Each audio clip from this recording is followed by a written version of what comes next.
You're listening to the Coach's Journey podcast, exposing the struggles and celebrating the successes in the life of coaches who are action takers and creating authentic impact in today's world. Whether you're just starting out, expanding your reach, or exploding your impact, you're in the right place right now. Stay tuned and be sure to subscribe to this podcast. Now, here are your hosts of the Coach's Journey podcast. All right. What's up, Coaches Nation? Excited to see you again this week.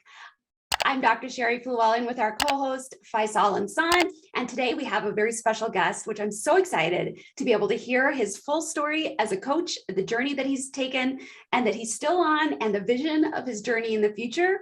There's going to be some exciting pieces to this that you guys can learn from, you can grow from, as well as you can completely relate to. So this is going to be a good episode that you guys don't want to miss. So before we jump into that, as always, we're going to share some wins. Who wants to go first? Maybe our guest? My big win for the week, I would say, well, one, joining the Coaching Mastery community and kicking that off. I've been really excited about that. And I'm just, the energy of the group and the tidbits that I've learned already has already helped me. So I'm super excited about that.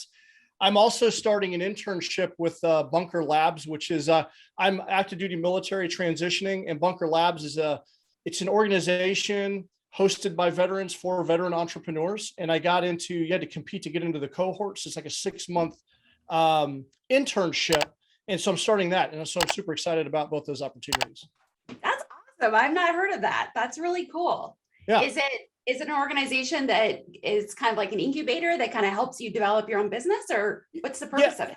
Yeah, they're nationwide and they have chapters in major cities around the country. And it's basically experienced entrepreneurs who are successful, basically coaching and mentoring other veterans that are starting their business. And the trainings that they have are first rate. I mean, it's awesome. So any veteran or any veteran spouse that's listening to this, I would highly encourage you to go to Bunker Labs and check out their programs there. And they have a lot of resources for organizations that are wanting to help businesses, because 10% of businesses in the United States are veteran owned, and there's less than 1% that's ever served. So there's a high propensity veterans have the discipline, the fortitude to deal with being an entrepreneur and getting in there. So this organization helps further that. That's awesome. Yeah. Great resource. Thanks for just kicking this off with some really good information. Yeah. No problem. Yeah, that's awesome. I love that. And we have a few veterans in the community too. And I think, Jay, you actually listened to one of our podcasts with Jeff, who's a veteran as well, if I remember correctly. Yeah, that was an excellent podcast. And I got such a huge insight from that, because he talks a lot about transitioning. And one of the things that resonated with me, because I'm transitioning now. And although I'm excited, I'm also very nervous. I feel like I've been in the Army for 27 years. I've been doing this since I was 17. And I'm like, I'm leaving like this, a part of my identity. It's been such a huge part of who I am, and I'm shedding this. And so there's a lot of emotions. I feel like I'm almost losing. It's almost like I'm grieving the loss of someone in some ways, but I'm also excited. It's really the emotional roller coaster is crazy. But the one thing that he said that really stood out to me was like, we had grew up learning the rules of soccer. That's like normal society. Then you go in the military and you learn how to play full contact rugby. So the field looks the same, the uniforms look the same, but the rules are different. And then you're leaving the military to come back out in the civilian world to play soccer again, and you have to relearn the rules again. And what a lot of veterans do is they don't want to relearn the rules of soccer, but we need to do that in order to reintegrate ourselves. And that was so profound to me. That was huge. And I love how that analogy. Yeah. That's awesome. And if anybody wants to watch that podcast episode, that's with Jeff Cockrell. He's one of the CMC leadership team members. Definitely watch it. Thank you for sharing that, Jay. And maybe I'll share a win too, Sherry. If you're So for me, I'll come up with it as I literally as I go, because I haven't thought about it yet. But For me, I think the most, it's amazing because I've been traveling for the past few weeks, and just now, just literally this week, I got back into my routine. And there's something so sacred and valuable to be back in your routine, because there's a certain level of peace, there's a certain level of tranquility with the things that you're familiar with, the comfort area you're familiar with. I'm doing a lot of things that are not in my comfort zone, and sometimes it helps to have part of your stuff in your comfort zone.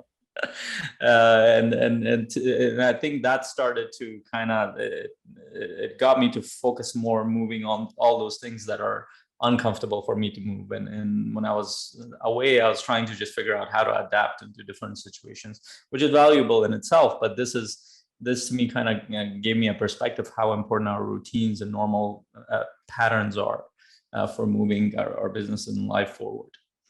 I love that. So let me use an analogy that combines both Jay's experience and Faisal's, kind of what you were saying.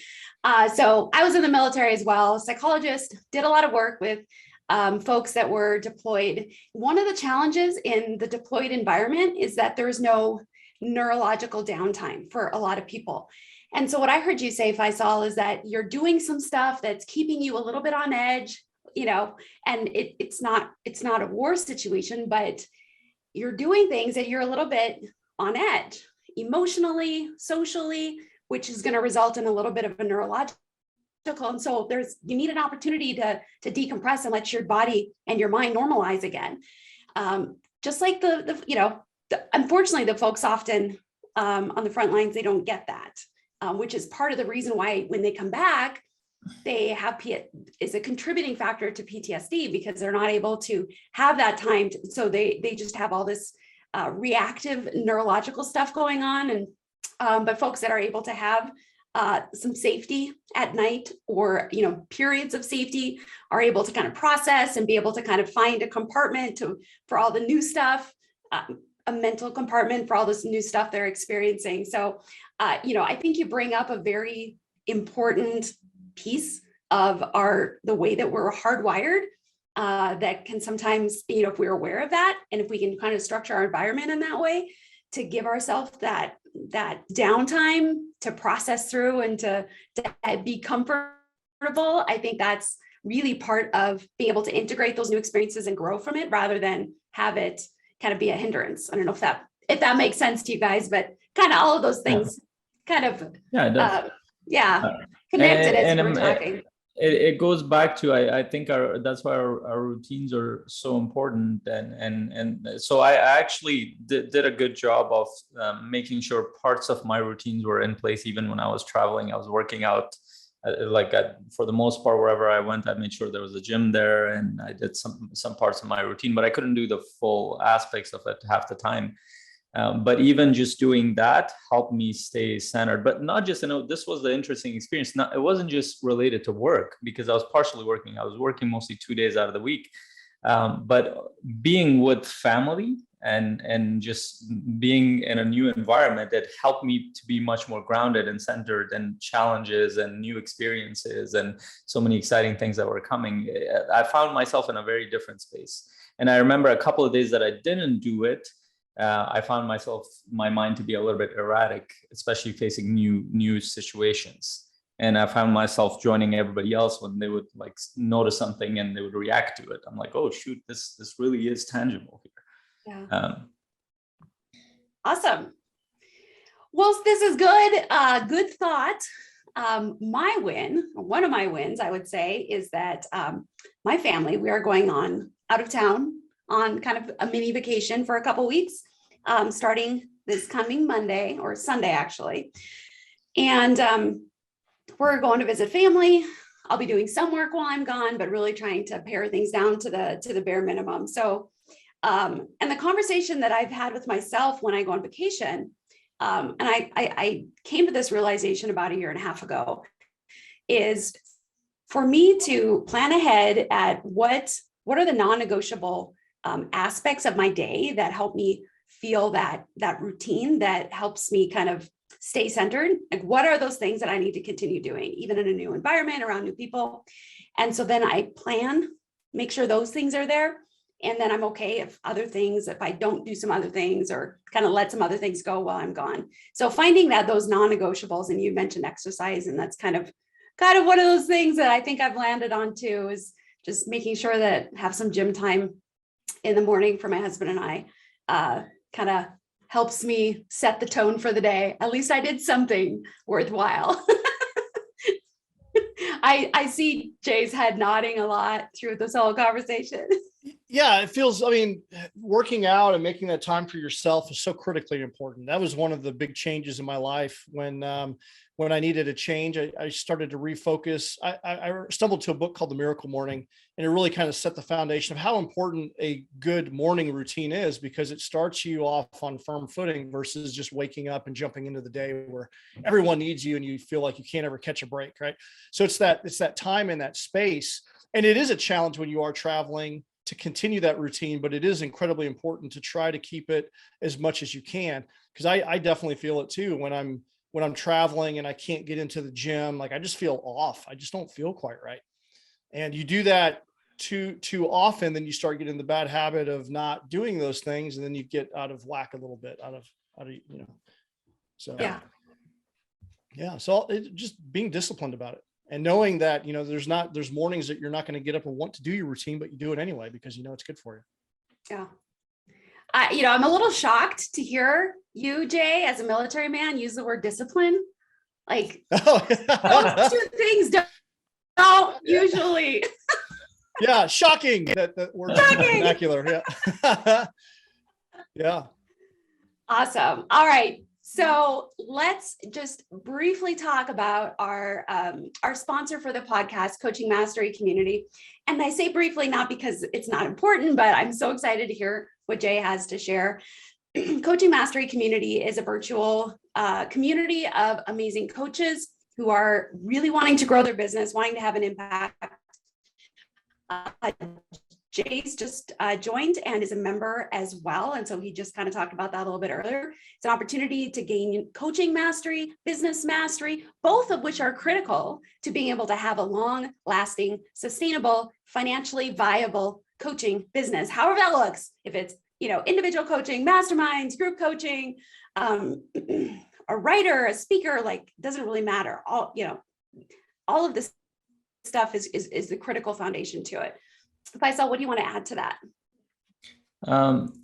Yes, and one of the things that I love about community in general, because I just came from a certification, and part of my journey in Europe was going Super Coach event, was just watching how they had built the EverCoach system in the Mindvalley world. And most of it was around community. They learned from each other. They supported each other. All the speakers, the coaches that were working with them, and even some of the members that had started to volunteer. Like, you could see that what they were building was a community, and that helped them go forward. And essentially, that's what we're trying to do here. That's what we've tried to build is a community where you're getting inspiration and support consistently on your journey as a coach. And whoever has been on this journey, that it feels very lonely at times, like, especially if you're doing it virtual, you're in your home. It doesn't feel anything like the events that we go to and get excited about. So you need that consistent feedback of, okay, what you're doing is on track. You're like, because we get in our head a lot of times, even though we might be doing the right things, but also we get to learn from other people's perspective and how they approach their business and how they approach their skill sets as a coach to serve their clients. So that's what we do in our community here. Yeah, it's like, I think being a virtual coach is kind of like being a fish in a little fish bowl. It's like, you just assume that your bowl is normal, is the world, and it is what it is. There's no other options, no other alternatives. And so being able to communicate and have community with other coaches who are in other fish bowls, or maybe they're in the ocean, like, they're able to be like, no, look at this. Here's so many other opportunities, so many other ideas and avenues and all this, it completely expands our capabilities, or has the opportunity to completely expand our capabilities as coaches. So I always, my mind gets blown a lot with like, oh, I didn't think of that. I'm like, really? That's possible?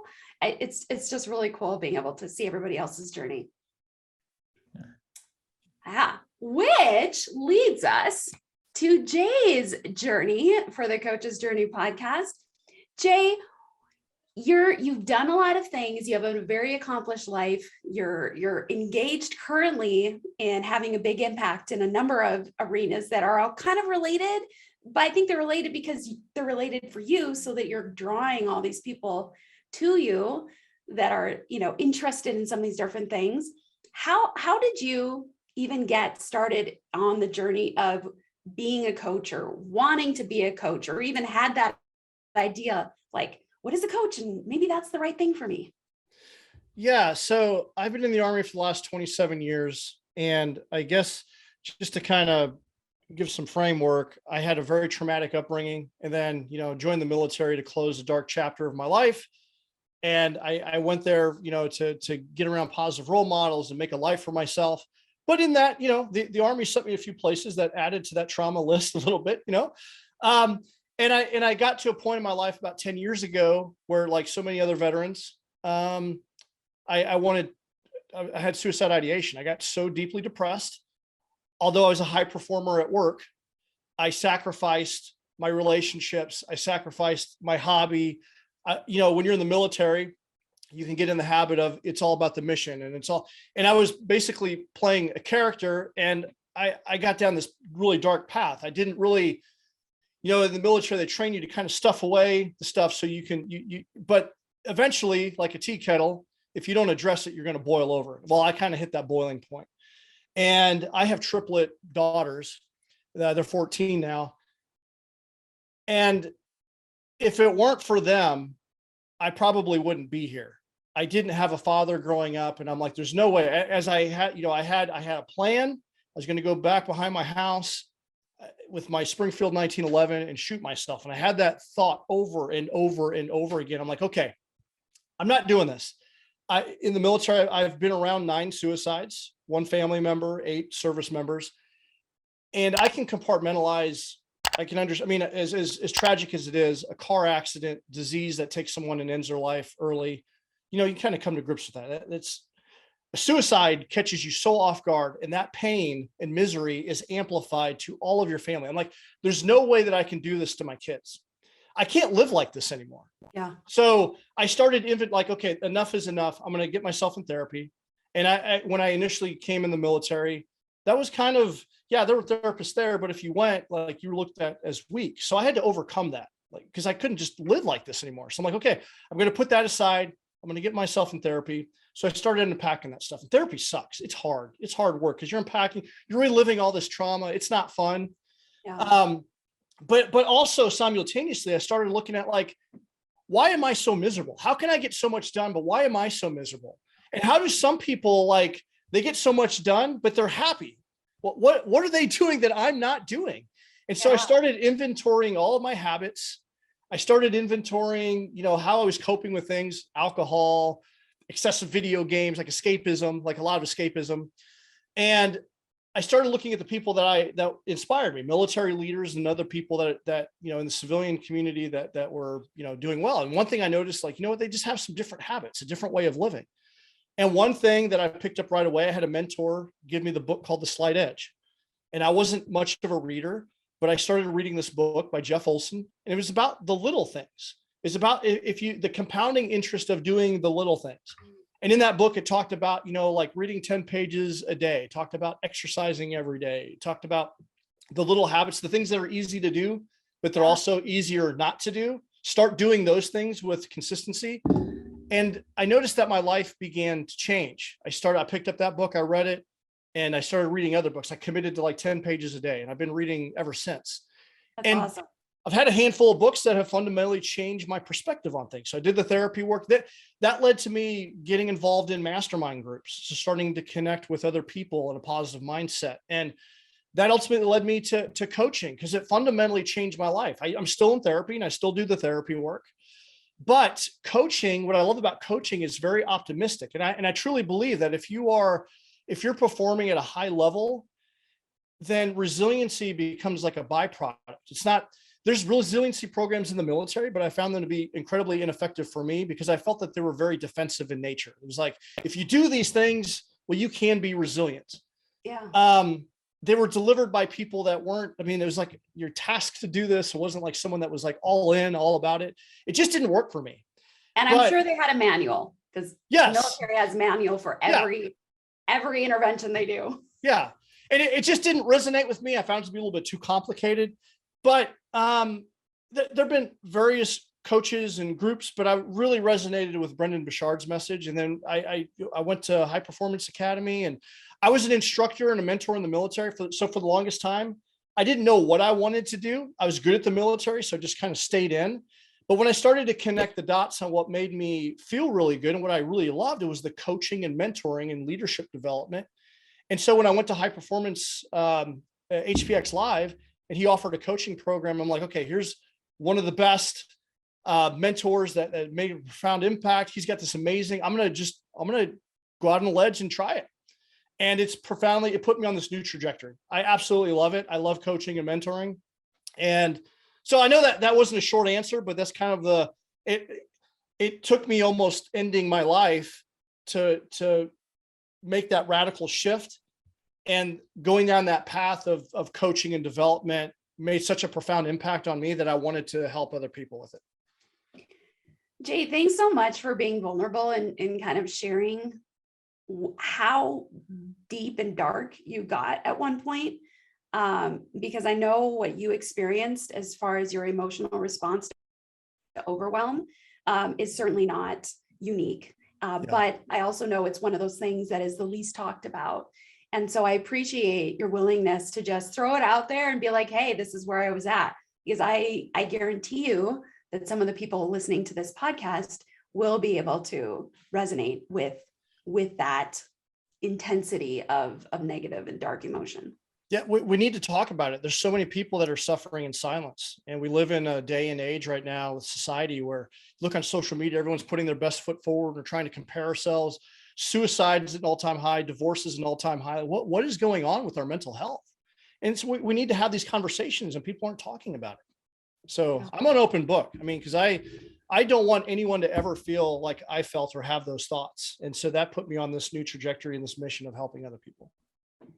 I really love that, and I didn't go to. I'm the only one here that didn't go to military, but I can relate to a lot of the areas because when you're going through a struggle period, it all to you it feels that way. Like it doesn't matter how big the struggle is or how small to you it's incredibly big to your experience. And that's why actually there's this thing in Canada and US you hear a lot, is that first world problems. Like that doesn't make sense because like I come from the third world and we actually face physical and needs problem, like survival problems. But when I came here and I watched people who came from that world, who came here, then they started developing other challenges that were not survival based in terms of like physical survival. But I watched my parents, my cousins, my family, they developed depression. They developed all sorts of stuff that was, to them, it looked like their world was falling apart.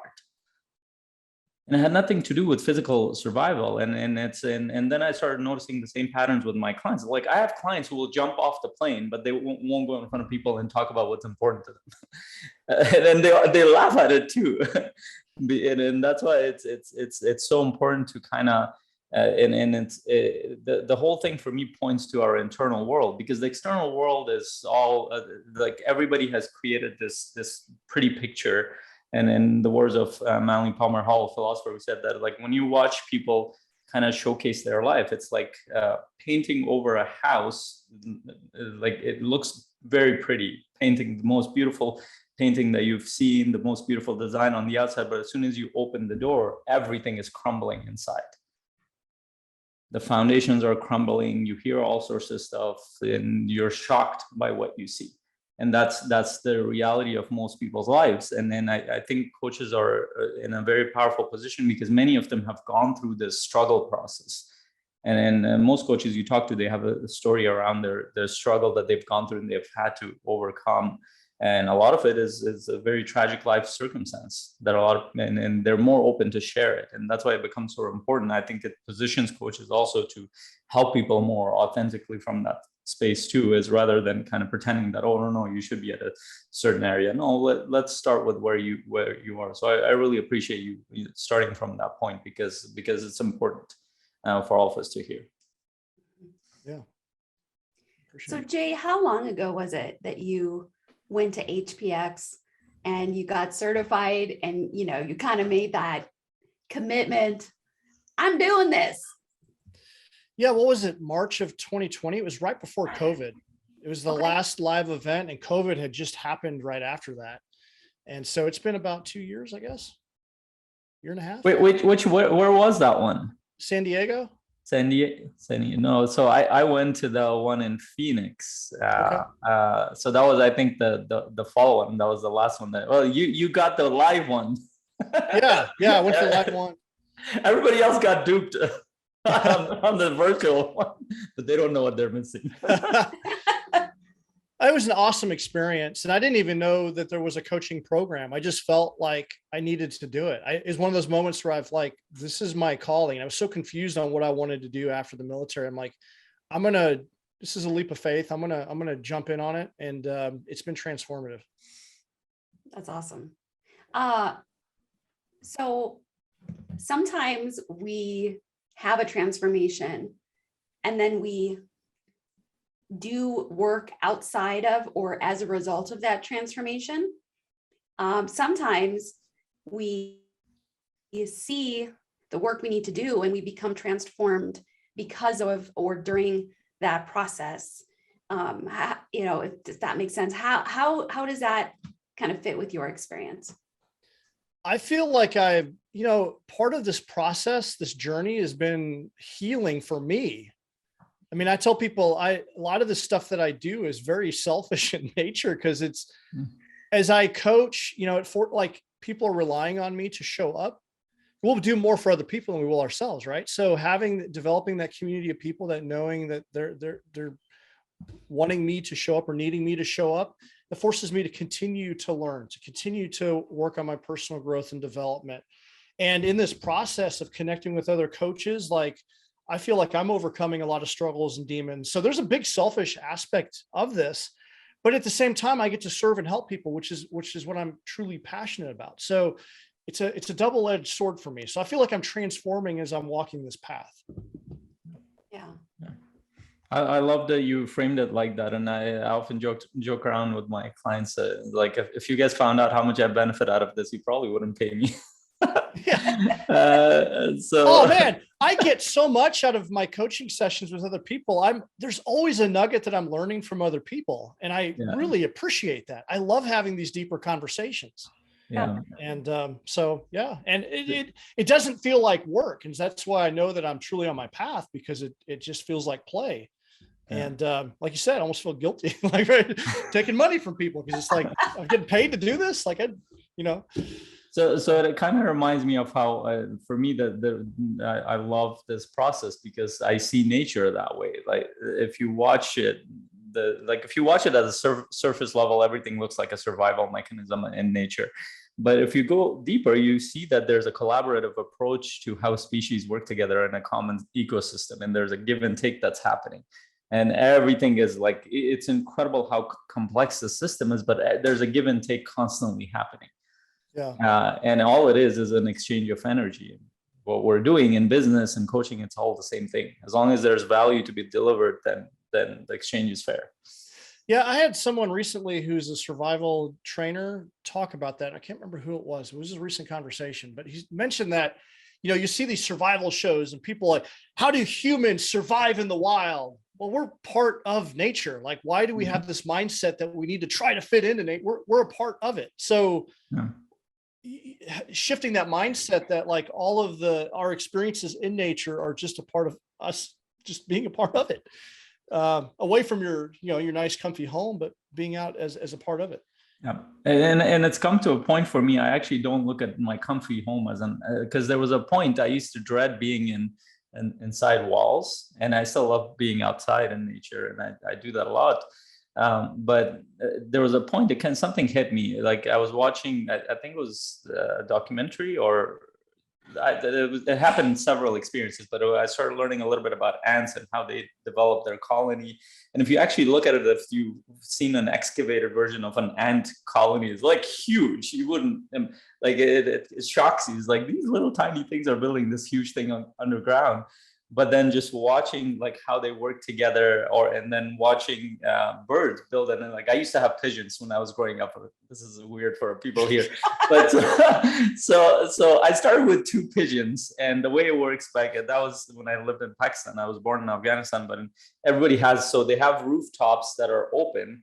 It's not like it has walls around it, so it's like a terrace type of area. So one of my family and people would kind of breed them for just like enjoyment, like pets, similar, and they're amazing birds. It's just so you would start with 2, you tie their wings, or some people cut them. It's like hair. They don't get hurt as long as you don't go. It's a thing. So they can't fly. So it's a male and female. So what they do is, it's the most amazing thing to watch. Once they get along, and they will naturally, because that's the nature's way, and they start to mate. And then what ends up happening is that they start to collect like twigs, anything that they can find to build their nest. So they can still leap. Like I would have their house a little bit, they're not, like we would put these cartons on the wall because there were cats around, they would eat them. So they would stay there. It was a whole wings, they can't fly away anymore. And they can't fly away. So we had to put them up. And so they slowly build this nest. And then it's just the most amazing thing to watch. Now, the nest materials came from anything that you see around you. Like even stuff that we would throw around, they would use it as part of the nest. Now, if you look at how human beings have built their society, it's pretty similar. The only difference is that we have found more creative ways of using materials in nature to build our own environment, but it's made up of nature. It just has a different structure around it. And we're actually learning more and more, like there's the idea of engineering that you replicate nature. We're going more and more towards that with renewable energy, with the way we structure our environments, to creating things, because we're learning more and more how nature operates. So eventually, the way I see things, and when you look at futuristic visionaries, they see is that you couldn't, at some point, if a civilization gets so advanced, you couldn't even tell the difference between the natural world and them, and they are so integrated if they survive their growth as a civilization. So I look at the whole thing as an integrated part of nature. To me, it kind of helped me in that sense, to feel like I'm a part of everything, rather than, oh, I'm in this separate human thing that I've built. Well, it all comes from the same thing, same basic matter and energy. But I do want to go back to, so it was interesting because I got connected to you, Jay, through the CHPC world, and you had some questions around facilitation. You were delivering a speaking you had a speaking engagement, and I think it was a military, in the military world. And then we had some conversations around, but I'm curious, you've jumped into podcasts, you did some speaking engagements. What has your journey been like as you got started as a coach? What have been some of the struggles? What have been some of the breakthroughs as you've started working with clients? Maybe you can share a little bit of that. Yeah, it's been interesting. You know, being an entrepreneur is difficult. It's not easy to do. And I've had some struggles along the way, like in the client acquisition. You know, how do you acquire clients? How do you get people to invest in themselves? Because I remember the first time that I joined a paid Facebook group, it took me like a couple months to really wrap my head around this. Like, why would I pay to join a free Facebook group? And then when I finally made the decision to do that and I got involved in coaching, I'm like, oh my gosh, this is transformative. I think there's so many people that don't really know what it is. And so I guess to answer your question, you know, it started off with getting certified, wrapping my head around the content. You know, one of the things that I really love about CHPC is that right out the gate, you can deliver it pretty confidently. It's just structured in such a way that it's easy. I started off with offering free sessions. I lined up a bunch of friends and did basically so I could get familiar with the content and see the transformation that people were having. And then from there, I started a low ticket subscription group. And then I started reaching out for one-on-one clients. I started off, you know, at a certain amount that was pretty low, and I've slowly increased my prices as I've become more confident in myself and in my abilities.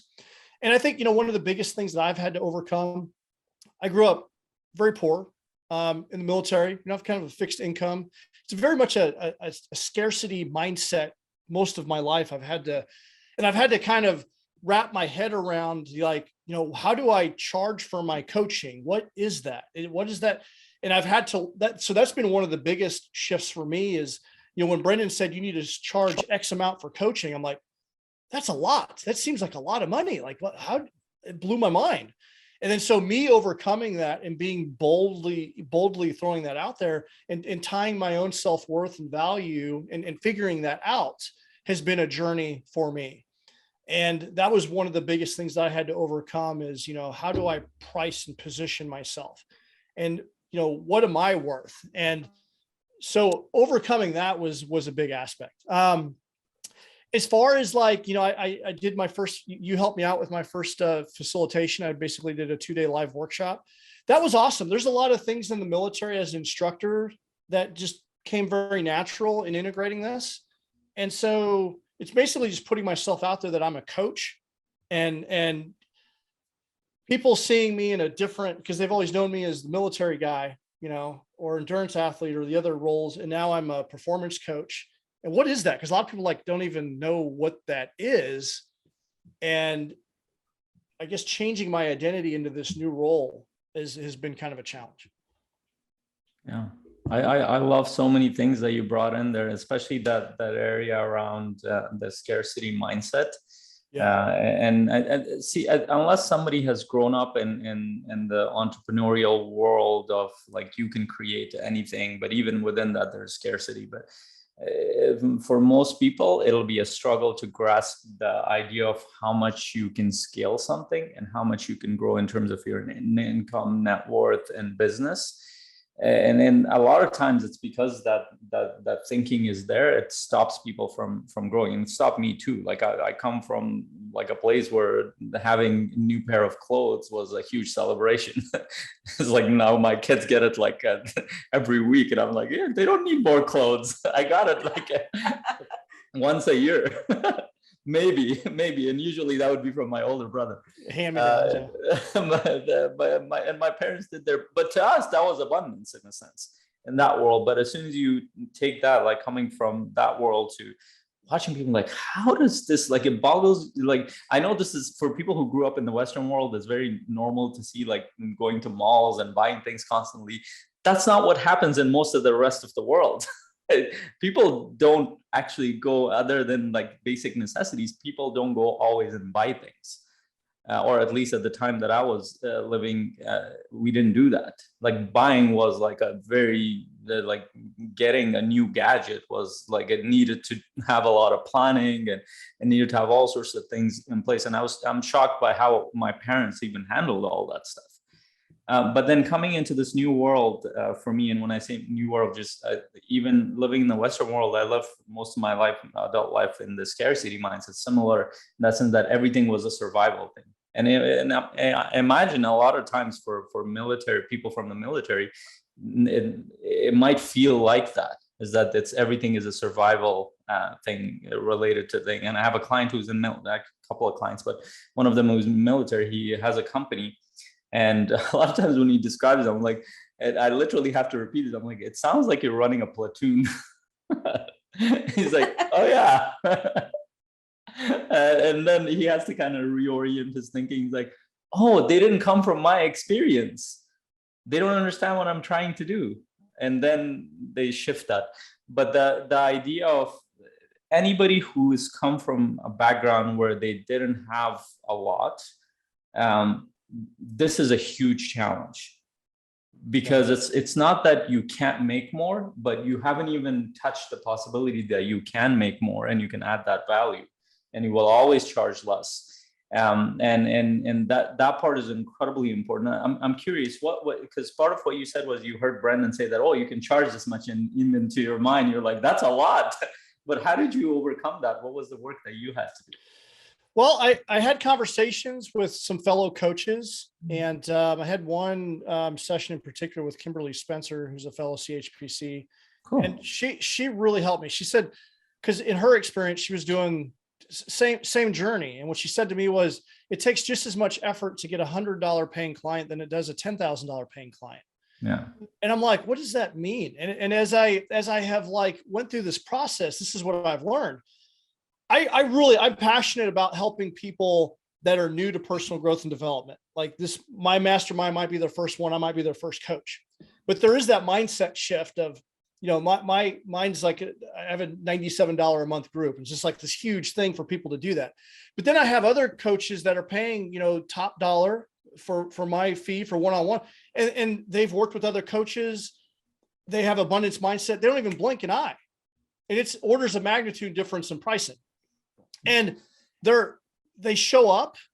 I show up better because they're, paying the higher ticket. Just that money dynamic on both ends. Money is just a resource, but the mindset that goes around it is significant.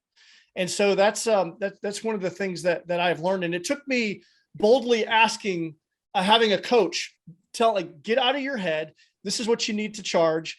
Go for it. Joy Devi, who's in the group here, we coached together. She was my coach. She really helped me as well. Overcome some of my money fear and some of the mindset and just boldly throwing my price out there. And then I was shocked when people actually said, okay, and they sent me the money, and we had great sessions, and they got great transformation, and it felt really good. I'm like, okay, I could do this. I'm worth this. So it was awesome. huge. It was huge. That is awesome. Yeah. So it took a bit, but I'm walking down that path. I've learned a lot. And to me, that sounds like you had other coaches that supported you on your path. Yes, having coaches and mentors. And one of the things that I've learned from day one is if you're coaching and you don't have a coach, you're wrong, essentially, right? And that coaching, learning how to coach from other coaches who've walked the path, and you close that learning gap significantly, has been really significant and very helpful to me. Yeah. And that's the part that we hold very dear. And one of the basic foundations of our community is that whoever joins the community, they have to be part of our coaching chain, which means that if it's just the three of us in here, I'm actually in this chain, I'm coaching Jay. So I'm coaching Jay and Jay is coaching Sherry, and Sherry would be coaching me. And basically we would coach each other, but we'd give each other feedback at the end. What landed, what didn't land. So we're also showing up as an authentic client, but in the meantime, we're listening, we're noticing what shifted from a professional perspective, and that's the kind of feedback that we don't get from our clients. And to be honest, our clients don't know to give that kind of feedback because they don't have that eye.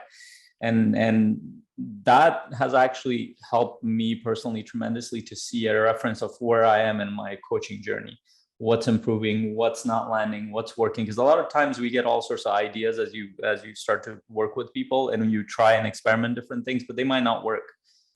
Even if you have a framework, like for example, we're all CHPC coaches on this call, but even with a framework-based system, you might try a couple of things because you're clunky, it doesn't land the right way, and your follow-up questions don't land the right way, or you weren't present, or you weren't fully listening, or you didn't notice the emotional changes that happen, variability that happened. You didn't, and these are the things that, unless you have consistent feedback, you won't know how you're growing. You might get the experience, but you might be just sticking to that one thing that works, or a couple of things that work, and you're missing a whole world of experience and knowledge in coaching that might not be available to you just with that experience.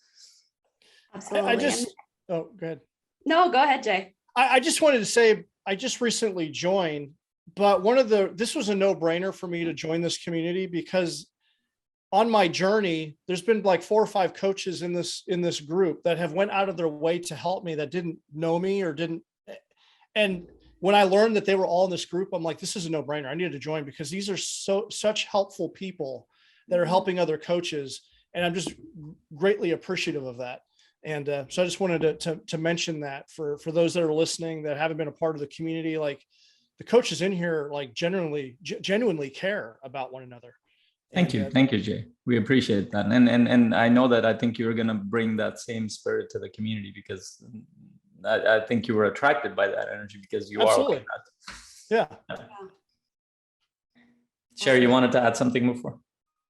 So I was I was just reflecting on, that idea of getting feedback from another coach, because, and I've had some coaches, and I've tried this with my own clients where I'm like, at the end, I'm like, what could I have done differently? Like had some of those questions. And usually the client is like, like they don't know how to respond.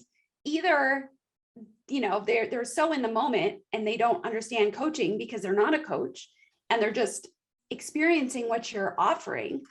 They have no idea what the alternative could be. They have no idea how you could have made it better.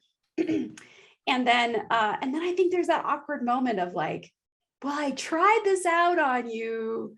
How to work? Like, I don't want to be experimented on. I don't want to go to a surgeon. And then in the middle of the surgery, they're like, so I tried this new technique. I think it's working. Like, I don't want that.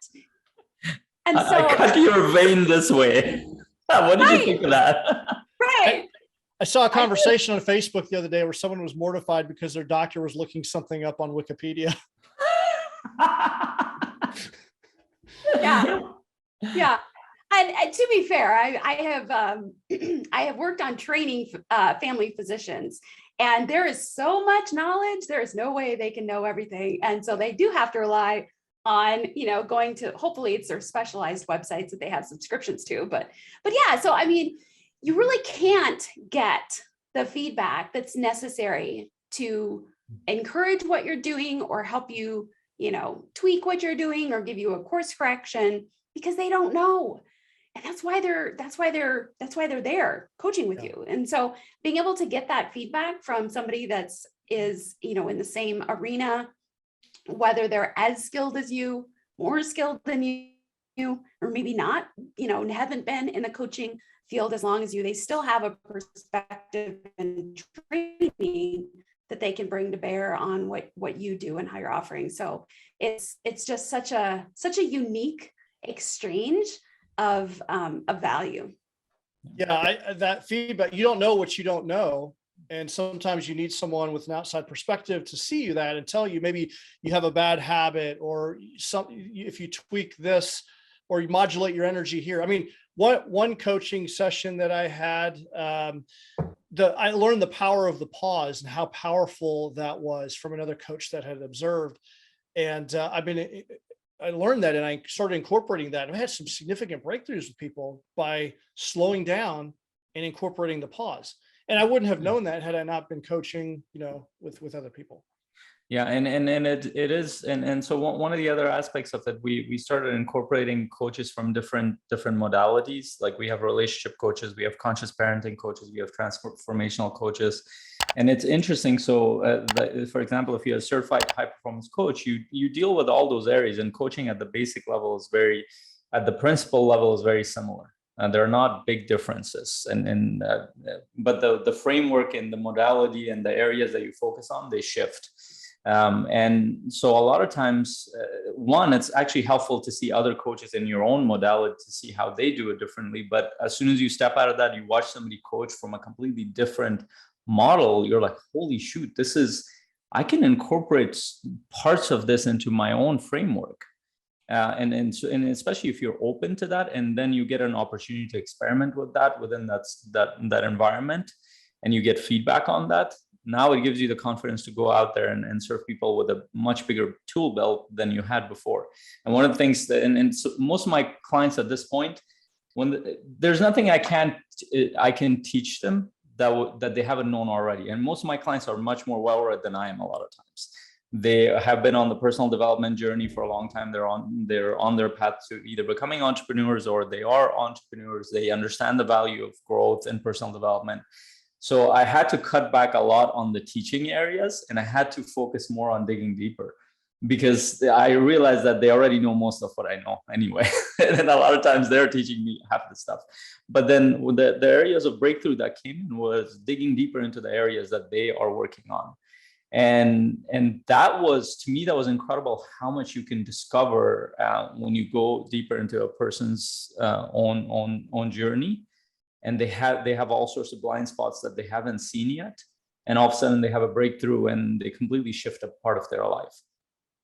And it could be a part of their business, it could be a part of their personal life, it could be a part of their growth, but that completely changes their trajectory. But I needed to kind of, and that's what actually coaches are like that. Coaches have done a lot of work. There's not a lot you can teach coaches because they've been on the same journey as you. So you have to challenge yourself to go deeper, to ask more challenging questions, to challenge them more. And that actually helps you to coach clients who are at that level outside in the world too. So it really challenges you. So and shifting that and getting experience with different coaches and listening to calls from different coaches doing this really shifts how you wanna move forward. And a lot, I've shared this, I love this analogy, that a lot of times when I'm coaching, I don't feel like I'm alone. I feel like I have 100 other coaches behind me because I've learned. It's like I didn't create most of this stuff. I've learned from other coaches within the community and whoever I've interacted with in the past. Yeah. Jay, we have heard a lot about your past and a little bit about what you're doing in present. I would love to hear where you're projecting the next couple of years for yourself as a coach in your business and the impact that you're wanting to have with the clientele that you're wanting to have. What does that trajectory look like for you? Yeah, so I'm trying, my goal is to basically create, and it sounds pretentious, but a movement. Like I want to create a community around the Do Hard Things brand. And so this is the logo. We have apparel. So I'm wearing a shirt, we have apparel, and just encouraging people to, they can live, if they do hard things. Hard is an acronym. It's like the 4 lines of effort in your life: your health and your wellness, your affluence and wealth creation, your relationships, and then your development. And what I've learned is if you maintain balance in those areas, and it usually comes with doing difficult things or things that are uncomfortable and getting comfortable with that, you'll be a better person, which makes you a better partner for your spouse, which makes you a better parent, and ultimately a better role model. Like our society is so void of leadership and role models right now. We need people to step up and step into these role models. And I truly believe that you can make the world a better place if you make yourself better. And so I'm an endurance athlete, so I like to tie a lot of fitness around it. So we have apparel, I'm bringing in performance coaching, we're hosting events. And that's what I want to do is have, like, you can buy apparel, but there's a lot of times there's, so it's got a cool saying to it, but there's nothing else there. We want to start like a movement around it where maybe we're doing we're going to start like a subscription where you get like a new shirt with an awesome saying on it. Cause I look in the mirror, I'm like, I'm stronger than I was yesterday because I'm doing the work. I've got shirts that say discipline or do hard things or whatever it is. We got people, they're training for their first 5K.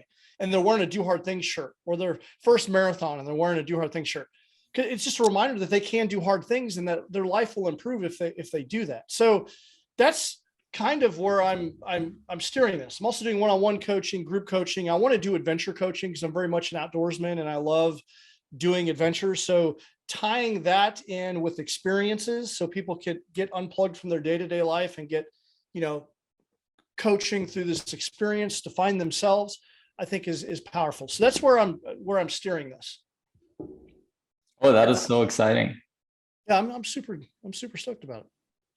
I also want to work with military and law enforcement. Like I want to have some specific adventures and probably group coaching specifically for that community. I think that they need it. It's a way for me to give back. But there's a lot of organizations out there, that need leadership or they want to improve their team performance. So I love live workshops. I'd like to be able to incorporate more than that. And as far as the Do Hard Things Nation brand, like I don't want it to just be me. I want to bring in a bench of mindset coaches to help the community, whether it be a relationship coach or maybe have a fitness component, maybe some personal trainers, nutritionists, people outside. I don't want it to be just about me. I want it to be, I'm just facilitating this and getting this started.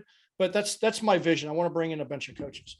I want people to have like you'd go to a gym and work out. You'd have like a bunch of different trainers. You got the yoga teacher, you got the CrossFit coach, you got strength and conditioning, the Pilates instructor. I kind of want to do the same thing, but in regards to mindset. Yeah. Well, I love this. And I want to hear even more conviction from that, because what you're doing is actually very powerful and amazing. Because one thing you said was that we need more leaders. Yeah. And then they're not going to randomly come into the picture, especially not going to randomly come into the picture if they've come from a family background or a community where that part is has deteriorated over time. And at this point, you can pretty much tell most communities, most structures, or like there's chaos in there, and most people are wondering how to show up. The problems we're having in our society is it's due to lack of leadership and role models. I mean, that's not an easy fix. That takes time to develop that, but that's really ultimately what we need. More people to step up. And especially, you know, there's so many military veterans that are lost after service that could also be filling into these roles. If they could effectively transition more effectively, we need their leadership skills and ability in our communities. And I want to help that community, because there's so many veterans that are taking their lives because they feel lost after service. I'm like, you have so much to offer and we need you. And I've been there.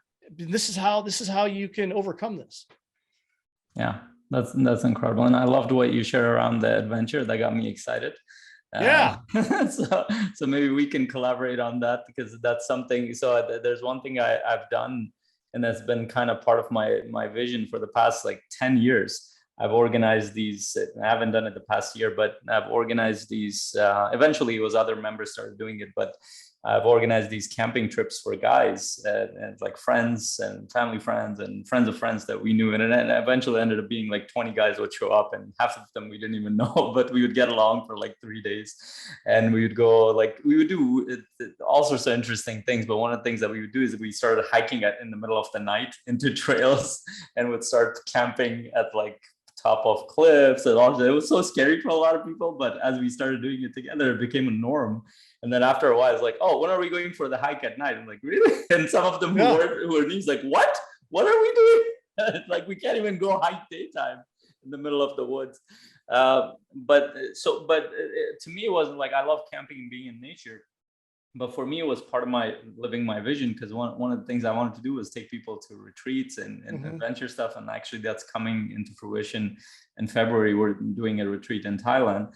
But the whole thing was like, how do people behave in those environments if you do take them? And what if we interject some aspects of like, hey, let's talk about some things that are real, not just, and it's hard to do with an amalgamation of people who are from all over. But once you have a curated set of members who are there for that purpose, then that completely changes it.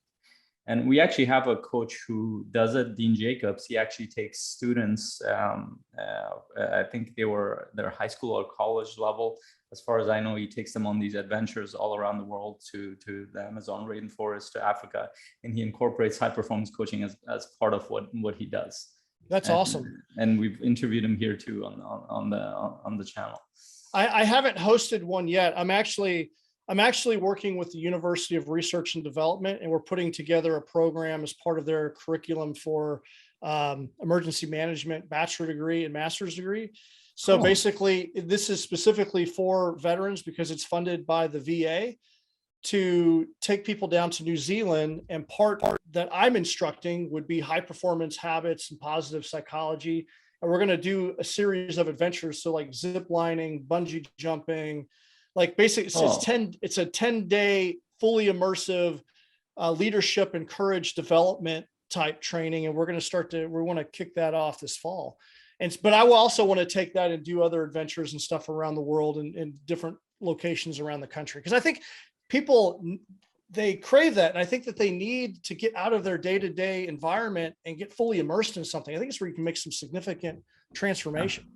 It makes a huge difference. That's why I was itching for the past 2 years to go to any kind of event. I was especially after a couple of years. And it was just going to the last one. I was like, holy shoot, that completely shifted my psychology in ways. And the motivation is temporary. You have to create habits around it. But the thing that lasts is that experience doesn't leave you. Like you remember and you parse of those experiences leave you. Like one of the interesting things that they did that I actually really love, and I want to do this in my event. So they took pictures of us in the beginning of the event, and we put our name, and then what they called it love notes. So there were 500 plus coaches in there, and so basically we would have to like whoever had an experience with you, or even randomly, you would write something that you loved about this person, or something inspirational that you see in them. That's and cool. I have these, like I've been reading these over and over. It's so cool. It's like some people I met and I didn't even think that conversation had that effect, but all of a sudden, like I'm reading, like that's incredible that we connected at that level, and I started leaving notes. Like the whole experience was really cool. So like something like this, now this stays with me, and it's a reminder of like where I went and what I tried to do. So which is really cool. I do want to, so there's something you said in the beginning that it sounded very simple, but it can be very difficult for coaches to grasp. So you said like you started doing podcasts, such an easy thing to do, but why don't other coaches do? Why don't they put them out on YouTube or on whatever, to put themselves out there? And most coaches who are starting out, they struggle with that area of putting themselves out there. And so and for me it was a huge struggle because I didn't have speaking background. I didn't know how to engage people in conversations in group settings. I knew how to talk to people one-on-one to some degree, but I had to be very comfortable with them to be able to share a lot of things. But beyond that, I was struggling to even have basic conversations, and now I'm jumping into a world where I need to be vulnerable and I need to share. I need to ask them deeper questions. How the hell do I do that? Let alone go out there in the world and start sharing my whole life. So part of it is that I didn't have the skill sets, but part of it is that there was the courage that needed to move me forward. And I'm curious. I mean, part of you had some experience in the, actually a lot of experience based on what you're sharing in terms of speaking in the military world. Did that help you to start the speaking stuff, or did you have to kind of overcome some things to put yourself? Because there's a difference in the way that you show up in as a coach than within the military, I'm guessing. Yeah. So when I first joined the military, I was 17, and coming from an abused, broken home, like I had a struggle making eye contact with people. Yeah. Getting up and speaking and using my voice with full volume was mortifying to me. Yeah. But the military has this great way of like throwing you out there anyway. And you just, through repetition, you're kind of forced to get out of that shell. And it was through like, I think one of the most transformative experiences that really helped me break that was when they made me a recruiter. I didn't volunteer for that job. I was volunteered to go do that, voluntold, if you will. And it forced me to get out there and start having conversations with people. And so and then I became an instructor, and through that, every time it was uncomfortable, but through the repetition, I basically developed that skill. It's just like a muscle that you develop in the gym. You got to go work it out. For me, I wanted to have a podcast for a long time. Podcasts have made a significant impact, but I'm like, what am I going to talk about? How do I even get it started? And I'm like, you know what? I'm making excuses. I'm just going to throw it out there. And I remember I just hired, because I still didn't know how to get it onto Apple and all these other Spotify and all these platforms. I just found a podcast guy, and I'm like, can you help me get my show up and going? Just help me do some basic editing. And then I just kind of got out of my own way and said, you know what? I'm a high performance coach. I'm going to use this as a platform to have conversations with other people, talk about high performance topics, and really selfishly help me get the reps in and get out of myself so I can put myself out there. And what I've learned is that, through coach, like this, it's a relatively inexpensive medium. The technology is there. It's like you having your own radio show. This didn't exist 20 years ago. Right. And it's a great way to build trust with people because they can hear you. And I've been able to network and have conversations with people that I never thought that I would have a conversation with. It's led doors of opportunity. Like the New Zealand, the university, they contacted me because of my podcast. That's awesome. I've developed clients from it. So for me, it's been an amazing journey, and I'm so glad. I just wish I would have done it sooner. But yeah, there's some fear and trepidation, and it's a new skill, but I think we overcomplicate it and overthink it. But in doing that and putting in the reps, I don't know, it's made me more confident in front of a camera and putting myself out there. And I know that I'm not perfect, and I deliberately don't I don't do a lot of editing because I think people want to hear authenticity. And if you make a mistake, I think that's okay. And who is it? Seth Godin's like, nothing, when you're an entrepreneur, perfection will paralyze you. So just ship it, whether it's ready to go or not. And that's what I do. I just throw it out there and I ship it, whether it's perfect or not. And through that repetition, I've grown significantly. Some of my favorite bloopers, because I do a lot of Facebook Lives, and for that exact same reason, some of my favorite ones where I'm like talking to somebody, and then all of a sudden it's like, like, my phone falls, and I'm like, ah! Yeah. And I'm like, sorry, it's like, well, that's like. Yeah.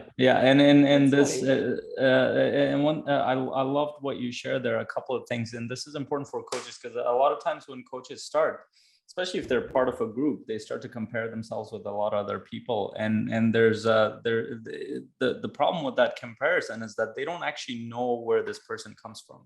So somebody who started out who never had any experience in speaking and having conversations with people, being a trainer or something like that, will have a very different trajectory versus somebody who did have that experience. And they both have to work on it, to be honest. But then one person has a head start in there and the other one doesn't. And then there are other skill sets in there. Somebody could have a market. Like I know coaches who have marketing agencies. It's like by the time they get started, by the time they get the certification, before that, they've already put out a bunch of stuff to their email list and everything is done. And they will come the next day and be like, hey, I got 5 clients.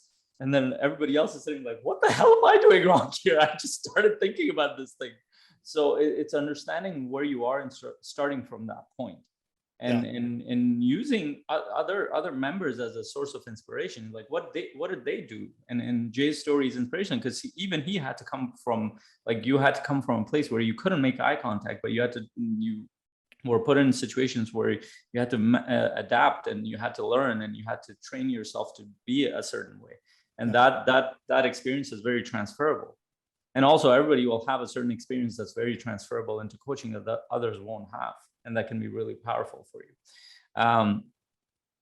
So one other question before we transition to the last part of it. So I do want to ask this. So you said that part of your clientele comes from the podcast, but what other, like for coaches who are starting out, what would your advice be? What would your perspective be? Where would you start if you had started out? Like if you knew what you knew now and you went 2 years back, it's like, hey, this is where I would start. What would you do?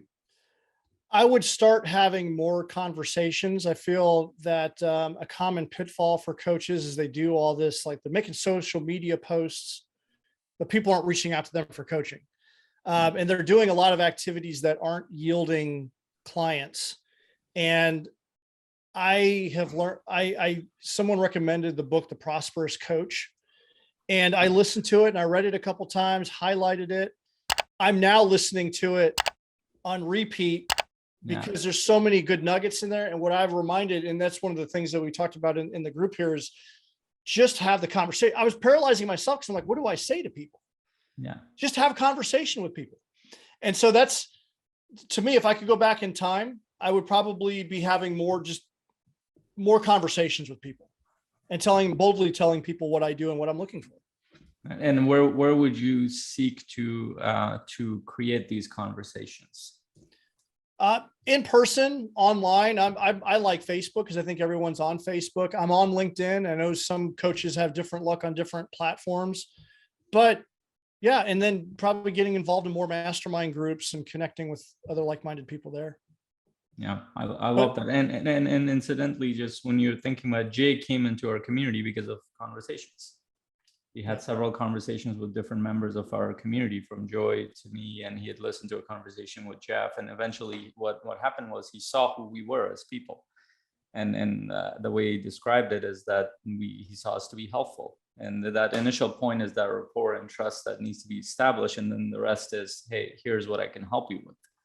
And that's essentially is sales conversation, but there needs to be that ongoing interaction some way with your client or potential client. Yeah, I think it's in the conversation where you just find out how you can best serve people. I think you mentioned it on that call, and specifically that really helped me out is like, I can best serve people as a coach. That is what I do. But if I'm not having conversation with people to find out what they need or how I can support them or give them, because I have a lot of knowledge and books and resources, and maybe they won't hire me as a coach, but I can still serve them. But I can't do that if I don't have the conversation with them to know where they're struggling, because everyone's putting their best foot forward all the time.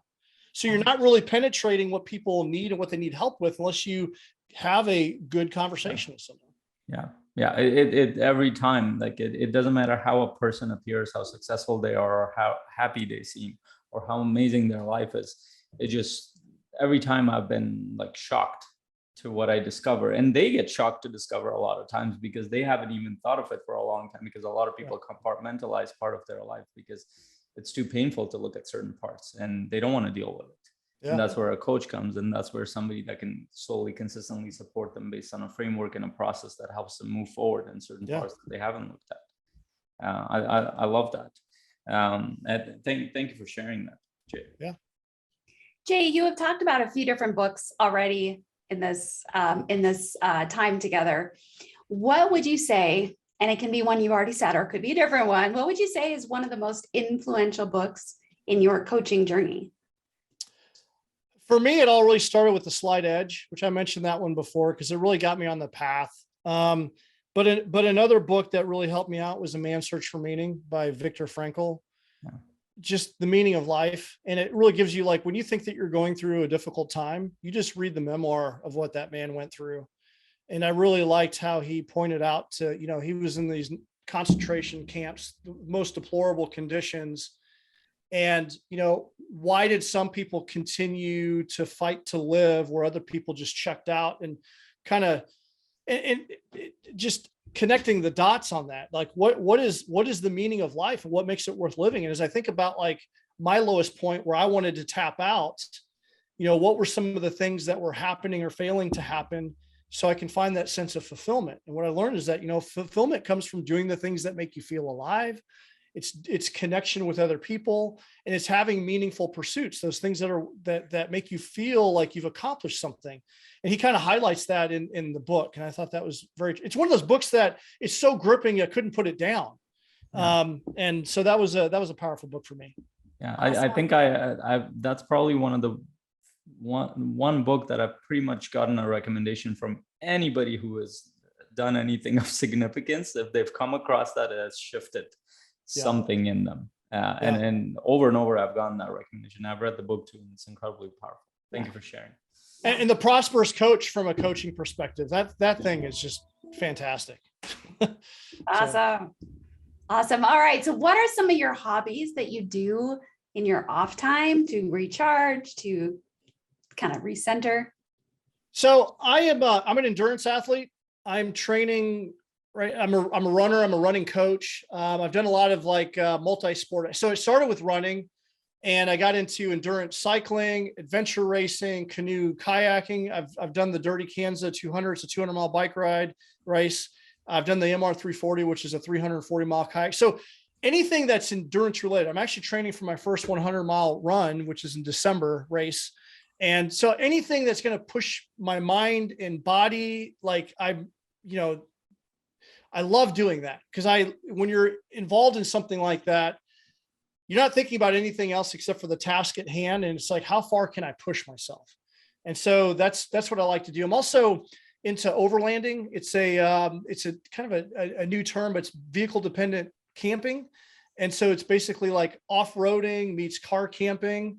And I actually have another podcast called Budget Overland. We have a big community of people that just do this. Like, they outfit their vehicles. I got a 4Runner with a rooftop tent, and it's all about getting together, off-roading, having these experiences, and camping from your vehicle, and basically doing these long distance traveling, essentially these adventures from your vehicle. And so I'm kind of into that. So that's what I do. That's awesome. What do you think, Jay, separates successful coaches from those who give up, fail, or never really get started? I think successful coaches, as I think about the ones that are failing or struggling, one, I think coaches need to have a coaching community. You need to be connected with other people, and increasing your knowledge and your skills, because you can only take someone as far as you have been. And I think that's incredibly important. And not chasing money, but just service of people, like just helping, generally wanting to help people and putting yourself out there. So I think that's at least what stands out to me. Which fits very nicely with good leadership. Absolutely. Being a servant leader, as some people call it. And role modeling the way. You need to practice what you're preaching. Yeah. And we all fall short, and being vulnerable and open about that. I've noticed there's some coaches that, I don't want to say their name. There was a popular coaching couple that a lot of people know that had a relationship podcast, and out of nowhere they got a divorce. And it's like, whoa, what's up with that? Like, you guys haven't really been transparent. I think being vulnerable about, hey, you don't always have it together, I think is also powerful. Yeah. And those are the coaches that I appreciate. Yeah. And there's a lot of diversity in the field of coaching, and a lot of things seem to continually be emerging. Where do you think that the whole field of coaching is headed? I think it's only going to continue to grow and expand. I think that it's wide open. There's so many people that could benefit from coaching that don't know what it is or haven't had the experience. And I think in today's society, where we're having a lot of mental health issues, I think if coaching was more available, we could really help people. I mean, yes, we need therapists to unpack trauma and anxiety and depression, but we also need people to realize that they can chase their dreams, and that they just need. That's what I love about coaching. It's like it's a time frame of working in the present, guiding someone to their future best self. And I think the market's wide open for it. Yeah, 100%. I'm excited to be a part of it. Yeah. That's been my experience as a therapist, as a psychologist. Is I was very skilled at helping people understand their past and kind of work through some of that. But then it's like, but then what? Yeah. It's like, my job was to get them to be average. That's just kind of how I ended up conceptualizing it, especially after I understood the field of coaching, is like, oh, I was bringing them to be normal. But the people that want coaching don't want to be normal. Yeah. They don't want to be average. They want to be, really amazing, awesome in their life and all the. And so it's like half the journey. And I realize that's a gross generalization of therapy versus coaching, but that's what has made sense in my mind. And that's kind of how I've seen it, kind of the flip-flop between the two. That makes total sense to me, because some people have so much trauma that they're just trying to be functional humans, right? And that, to them, that's a huge win, and that's amazing. Yeah, but you're right. Like it's a different time frame, and helping people be extraordinary, right? Yeah, absolutely. Where can people find all of your awesomeness, Jay? Online or wherever? You can find me at dohardthingsnation.com. That's where the podcast, the apparel is, the events that we have going on. So www.dohardthingsnation.com, or you can just go to jaytiegs.com, where you can find me as a high performance coach. And I'm on all social media and YouTube and everywhere else. So. Awesome. And we'll have the links below for Jay in the show notes area, and any channel, whichever channel you're watching this. And also make sure, if we have recently opened up our community, just our Facebook page, which is private to members for free. So you can join the Facebook page. You do have to answer a few questions, and Facebook group, actually. Let's Facebook group. Yes, sorry. Thank you for correcting that, Dr. Sherry. So we have a Facebook page and a group. So the Facebook group, private Facebook group, you can join it as long as you answer some questions. And once we approve you, you can be part of the community. You can watch some of our training live sessions in the background. You can interact with us to see what we offer. So it'll help you see it. It'll help you be part of a coaching community without having to pay anything upfront, but it'll give you an experience of our community. So make sure you join that.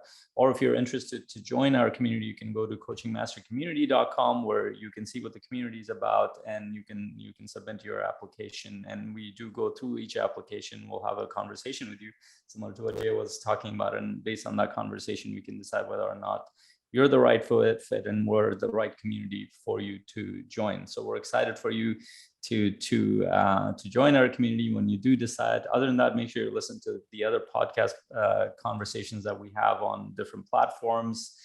You'll find it on the website that we'll have under this, the coachesjourney.com, and pick the platform that you like the most. And we will see you in the next conversation on Wednesday at 10 a.m. Eastern. All right. Thank you guys for listening. And thank you so much, Jay, for sharing your heart and your journey and your passions with us during this time. Honored to be here. Thank you. Thank you for being here, Jay. And welcome to the community one more time. Thank you. Bye. You're listening to the Coach's Journey podcast.